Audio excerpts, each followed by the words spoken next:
So this is our Anchor PA. This may not be as much of an issue for people who do weddings and things like that, because a lot of times when you are using a microphone for a wedding, you want the background audio to fade down, but when you're doing pretty much anything else, you don't.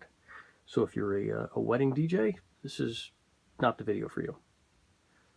So this is what causes that. The voiceover button, when you push this in, what that does is that will take anything that's in your line in and it will bring levels down. So like if you have an iPod or a computer or a guitar plugged in, what ends up happening is as soon as you start singing, if you're a musician, it brings your audio level down automatically, which is not as good as when you're trying to bring the music down automatically doing a wedding announcement or something like that. So if you don't want that automatic feature, you have to make sure that this little blue button here is out. Unfortunately, a lot of times when people carry these things, they'll grab them from the side, and you guessed it, that's what happens. So because we don't do any of that kind of work here, I have a simple fix for that, and I'll give you a hint.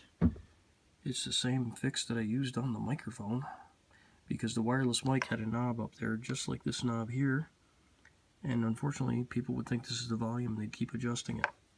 As you can see, that's no longer a problem.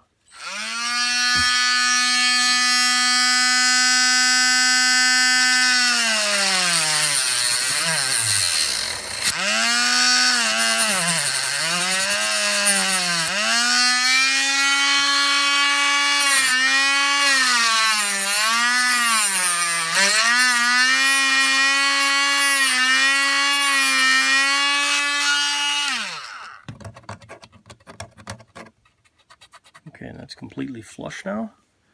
I can still take a pen, and it's still usable for the people who do want to use it.